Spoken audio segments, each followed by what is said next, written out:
Thank you very much for your love and for your support and for everything.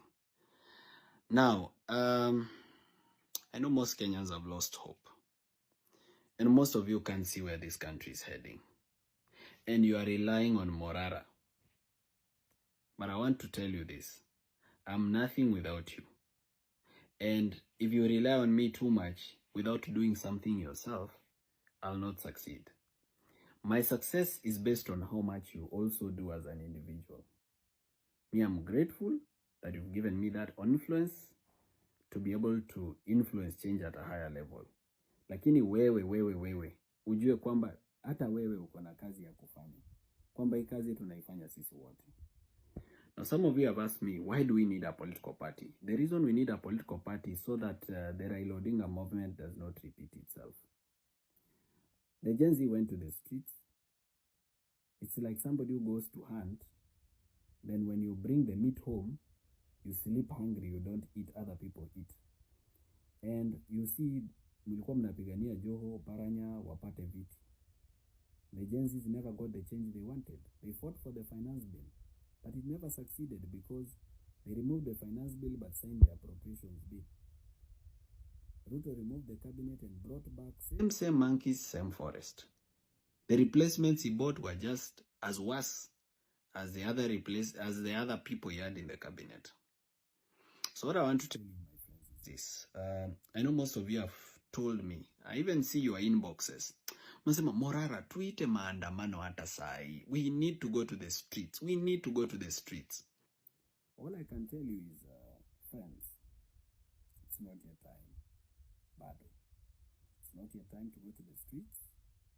I know some of you will disagree with me, but bado. Hii ni githeri, tunaendelea kupika na haijaiva. Na the reason haijaiva ni kwa sababu wewe ambao unatazama hii video, you've not done your part. One of the things we need to do is we need to remember that 70% of Kenya, they don't live in Nairobi, they don't live in Mombasa, they don't live in Kisumu, they live in villages. They don't live in the cities or towns, they live in the villages. Sasa wale watu wa TikTok wenye tayari mko kwa villages, you need to inject, you need to do civic education to the people that are there. Because the only way we can have a revolution in this country is if the majority of the country is with us. Lakini sasa kama watu wako kwa village, Sirisi ya member of parliament, kesi ya corruption imeanguka yenye mali ya Wakenya iliibiwa na mnamsherekea. Wavinya Ndeti ametoka kupeleka pesa yenu huko UK, anarudi mnampokea kwa mbwembwe. You realize that the problem is not the leaders, the problem is the people. So lazima to change vile watu wanafikiria. That's why naambia wale wanasema we go to the streets kwamba hold off kidogo. I'm not saying we won't do it, we'll do it and we'll do it very soon. But can we gather enough momentum? Even a tsunami has to gather enough water. All right? Can we gather enough momentum? So that even if we do something, we are not doing it to fail. Remember, most of the Kenyans are afraid. And for us to lose that fear, that there has to be something that has happened, like civic education, very serious civic education on why they need to lose their fear. Otherwise, mtatokea kwa streets, only 20 people, the police will kill you, and that will be the end. We need a Bangladesh style of revolution for us to bring the change that we want. But for us to get that kind of revolution, my friends, we need to do very, very serious civic education. And nafaa tujitolee kila mtu kwa hali na mali. Now me, I've been trying, but as you know, civic education comes at a cost. Hata nyinyi mkianza, mtaona tu. Wale wanasema, oh, Morara, unaomba, una raise funds sana, wachana, fanya kazi. Mkianza hiyo kazi yenye nafanya, mtajua. Mtajua kwamba hiyo kazi si kazi rahisi.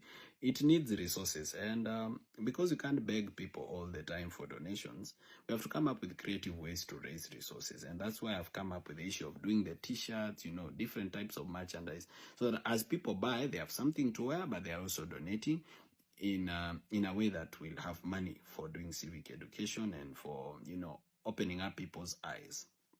And that's the purpose for which I plan to use the funds. Now, some other people have asked why we need the party. As I've told you, there is nobody who's going to support you to remove a government if you don't have a replacement. Not even the US, not even Canada, not China, not Russia. No one is going to support you to remove a government, however corrupt it is.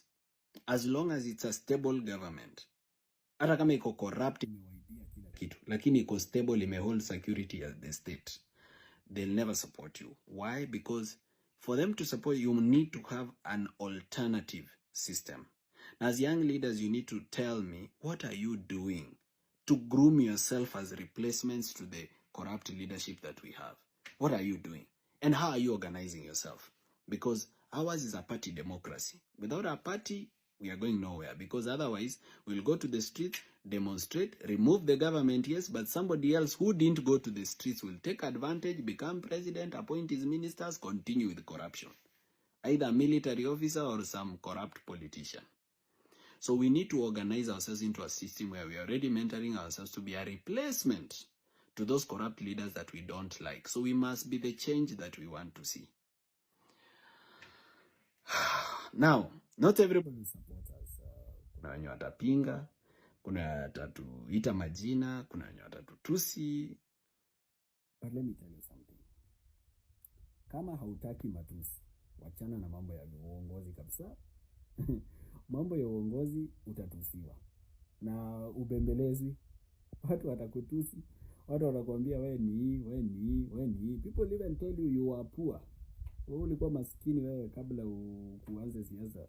Siasa ndio imekusaidia umenunua nyumba ama umenunua gari ama bibi yako amejizaa hospitalini kwa sababu siasa imekulipia hospitali. People say things that will hurt you and things that will go into your heart and into your brain and hurt you properly. So kama uko na ma feelings, wewe ni mtu wa kukasirika haraka, wachana na mambo ya uongozi kabisa. Itakustress, itakuumiza. So we need our own party to organize for the next step, because after the revolution you need leadership. So we need to groom those leaders now. That's the only way we get even support. What I have to say lastly is leadership comes from God, but is rubber stamped by man. It is men that give a man favor to lead them. And the burden of leadership is painful. Personally, leadership has brought a very huge inconvenience into my life. Yani, imeniumiza na imeni-inconvenience sana. Juu nafikiria ungekuwa umerelax mahali una watch movie yako Netflix, una sip juice yako bila kusumbuana na watu, but here you are, struggling, and sometimes you are fighting the government, but at the same time the people you are fighting for are also fighting you. So unapata kuwa kazi ngumu sana. Inabidi upigane na serikali na bado upigane na hao watu ambao unapigania. And people think that leadership is so, nice, it's powerful, it's enjoyable. It's not. It's a big inconvenience. It's painful. Ni kitu yani, I cannot wish on you. I admire your lives. I admire how much you sleep. I admire how much you enjoy your meals, how much you eat. Sasa kama mimi kutoka asubuhi sijakula. Na unaona saa hii ni karibu midnight. I've not eaten anything since morning because I've not found the time to eat anything. So wale ambao mnaweza niendelea kunishikilia na kuniombea na kunisupport, please do. I need it. Wale watanipiga ni sawa. You are a motivation. Mkinipiga, the more mnanipiga, the more napata sababu ya kuendelea, because now I have somebody I need to disappoint. If somebody says, for example, I'm a project, I need to stay in the game. I need to stay consistent so that I prove I'm not. If somebody says I'm a coward, I need to stay in the game and do some real confidence until they realize that I'm not. So the only way to win this is consistency. Any lie that is said about me right now, the only way I will defeat that lie is if I remain focused, consistent, and I never change. Because if I change, people will say, mnaona, situliwaambia. So now they've provoked me, I have to stay. Even if I thought of lifting, hata kama nilikuwa nimefikiria, kitu ndafanya hii mwezi ya pili bana, nimechoka niende nikapumzike. Now I have to keep doing it.